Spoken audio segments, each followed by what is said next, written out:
Nung nag-aaral po ako ng elementary po, na nakatapos po ako ng grade 6 lang po. Nung ko po na, nung namatay po yung papa ko, ginawa ko po na nagtrabaho na lang po sa ibang lugar po sa Maynila para na po makatulong sa pamilya ko. Magkatapos po nung may naghanap po na magtatrabaho doon sa Maynila na sa bahay. Ano ko na po naisip ko na magtatrabaho po ako doon para lang makaraos kami sa hirap. May naghanap po doon na pumayag po ako kasi daw po sa bahay lang daw po. Tsaka marami daw po din kami doon, mabait pa yung amo. Nung 14 years old pa po ako ay gusto ko pong magpunta ng Manila para makatulong sa aking mga magulang.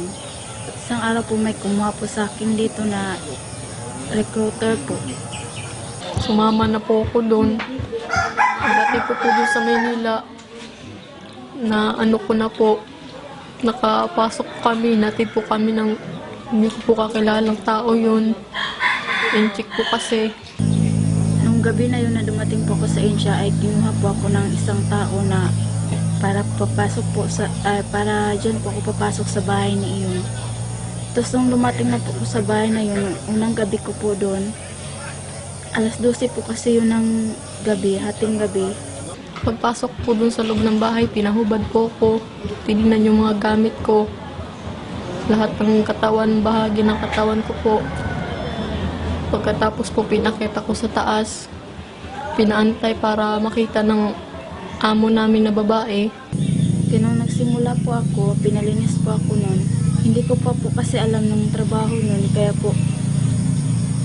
Kaya po, unang pasok ko doon, mabait pa po sila sa akin. Sinasalita nila ako ng maganda. Na mabait daw ako, masipag. Ang bilis kong kilos ko. Kaya ako po nadala din po ako sa sinabi nila na mabait daw ako. Pero pala nung sinabihan ako ng kasama ko na ganun, na hindi pala sila mabait, mga ilang araw lang po, sinasaktan na po nila ako. Tapos sumunod po yung araw na pinalinis po ako. Hindi po kasi ako marunong kaya pinalo po kasi ako noon. Tinatadyakan po. Tapos hindi po pinapainom ng tubig. Pag nagtatrabaho, hindi pinapakain.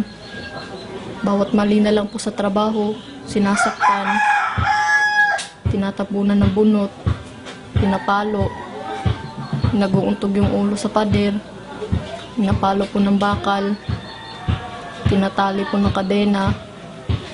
Pag ako'y tinatali or sinasampal ng amo ko, sinasabunutan naman yung kasama ko doon sa bahay na yun na si Algin Baganto. Tapos nung dumating po sa bahay na yun, may isang katulong na po doon na luka-luka na po siya dahil sa trato po ng amo namin yun. Kaya nung bago po pinalitan yung isa, bago po pinalitan yung isang katulong na nandun, pinalabas po siya, nabaliw na po. Tapos hindi ko na po alam kung nasa na po yung si Inocencia na po yung pangalan ng babae na yun. Pinapatago po kami, pinapaakyat, pinapapasok po sa kwarto para hindi po makita. Pag may inuutos na po, tsaka kami pinapalabas, pinapapasok po kaagad.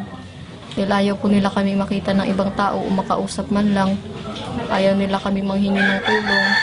Hindi po kami nakakatikim ng araw o man lang na masisikatan ng araw. Nasa loob lang po kami nangihina. Maski hangin po, wala. Nung tumagal po yun, nung ilang buwan, umabot na po ng 3 buwan. Hindi ko po kasi kaya yung trabaho doon. Nagpaalam po ako sa kanila na ayaw ko po sa bahay na yun. Tapos ayaw na po nila akong ibalik sa ahensya. Sinasabi na po nila sa akin na hanggat hindi matatapos yung kontrata ko, hindi ako makakalabas sa bahay nila. Sumunod na naman yung isang araw na nagkamali po ako sa trabaho na yun.